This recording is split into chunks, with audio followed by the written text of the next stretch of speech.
Good evening, ladies and gentlemen. This is Thomas Dakan Tabi Kumavok, Senior English and French teacher, professional translator and reviser, author of the book titled De la sémantique à la traduction, une approche sémantico-morphosyntaxique de la traduction.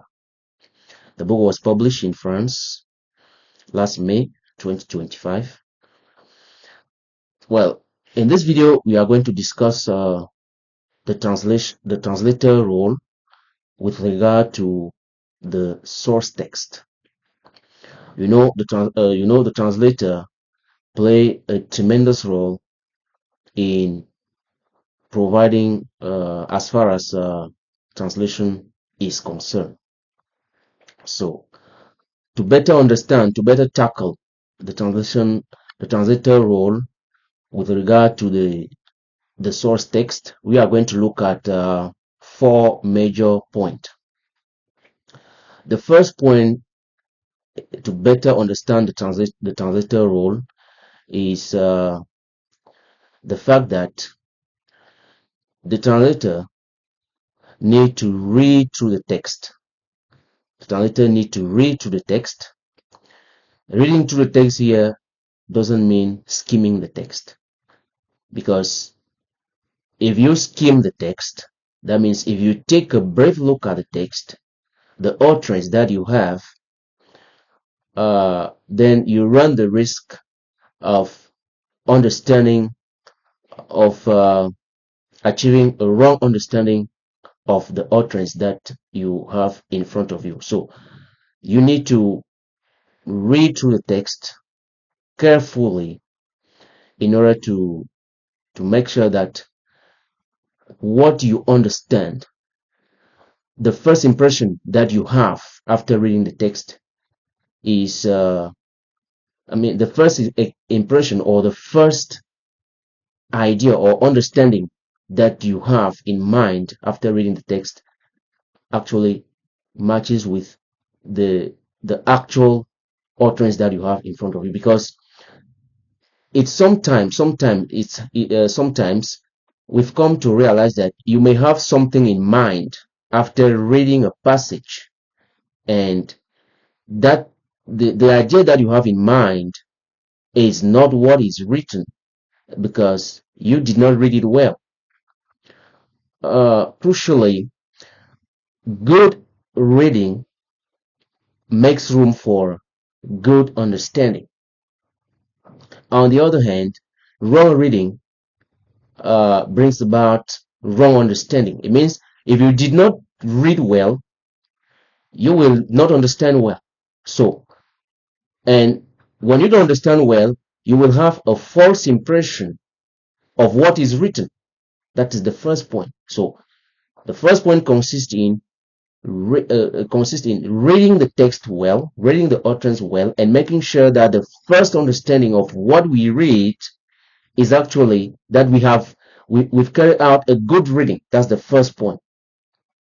The second point is, after reading, you have to break down the text.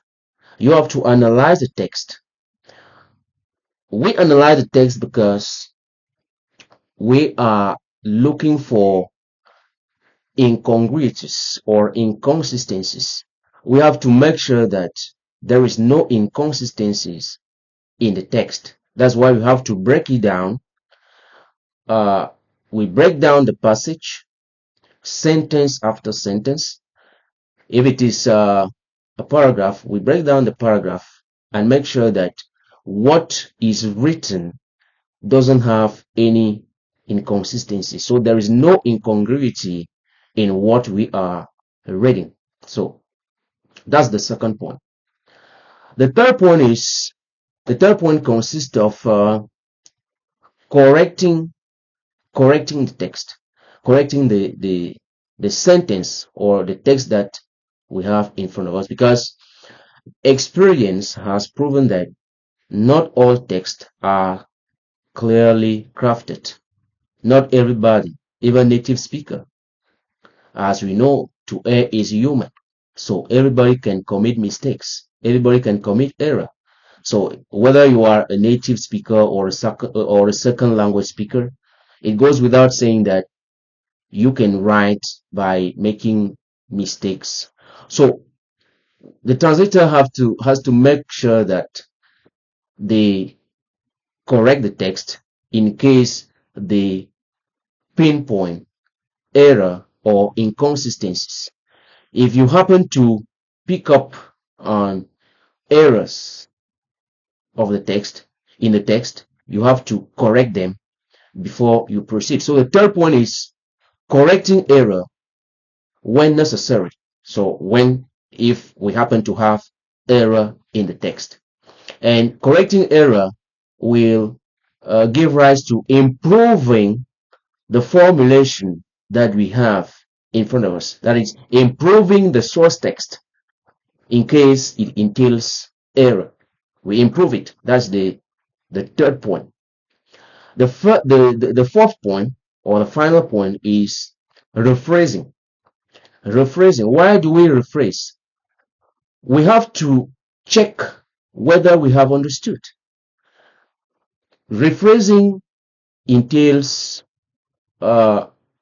rewording, that is rewriting the text, rewriting the passage before we translate it. Because if we are unable to rewrite, then it means we have not understood. So when we rephrase, rephrasing is kind of interpreting, that construing meaning. It's true that this kind of interpretation is actually done in our mind, because when I say rephrase, I do not say we sit down and write down the reformulation. We rephrase in our mind. We rephrase by looking at how what we have can be reformulated, and we do this in our mind. We don't write. We do this consciously. That's how I can put it. Now, the fact that we rephrase makes the translator what we will call a co-author. A co-author, because if you cannot rephrase, then you cannot translate. So this shows that rephrasing or rewording is part of translation, as Roman Jacobson put it, that when he's talking about intralingual translation, which has to do with rewording. So rewording is pretty much important, because this proves that we've been able to decipher the meaning or the intention, the tone of the text. That's the fourth point. And this fourth point makes the writer, makes the translator a secret agent, as Nigel Armstrong put it. So the translator is actually a secret agent. Why? A secret agent because the translator works behind the scene. The translator works behind the scene. Before they can provide a translation, there is they have a kind of they have a great deal of work. A great deal of work is done beforehand.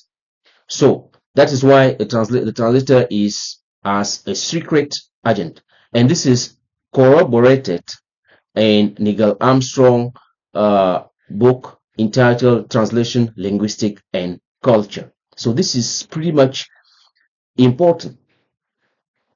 The translator should make sure that they follow all of these 4 steps, which entail reading carefully, checking, making sure that the impression that we have after reading the first time is actually matches with what is written. Thus, the first thing is reading through the text carefully. The second point is breaking the text down to pick up on, or to spot inconsistencies. After spotting, in case there is any inconsistency, the third point will be correcting these inconsistencies. So the third point would involve correcting these inconsistencies or these ambiguities. And the fourth point will be rephrasing before actually translating. Fundamentally, translation therefore becomes a very challenging exercise if we are unable to follow this 4 steps. But when we succeed in following these 4 steps, then we are going to provide high quality translation. As Lawrence Venusi put it, the more fluent the translation, the more invisible the translator, and presumably the more invisible the writer of the foreign text. The more fluent the translation, the more invisible the translator, and presumably the more invisible the writer of the foreign text. So to achieve this kind of fluency, as Lawrence Venusi put it in his book entitled Translator Invisibility, A History of Translation, to achieve this, to achieve high quality in translation, we have to follow the 4 steps that I mentioned earlier, and we have to be able to provide a final version which is actually acceptable and which does not sound we need to provide something which sound natural. That's why we talk about naturalness, and naturalness stands shoulder to shoulder with clarity, because what is natural is actually beautiful, and you don't need to, there's nothing you can change except you would like to bring in preferential changes. So that is what we can say in a nutshell concerning the translator role in terms of the source text. So the translator has to understand that they play a great role when it comes to breaking down the source text. So the translator should not be a slave. They should take into account these 4 points that we have mentioned. So this is the end of this video. I hope that you will enjoy it. If you like it, please don't forget to subscribe to my channel, to share, and to leave your comment under the comment section below.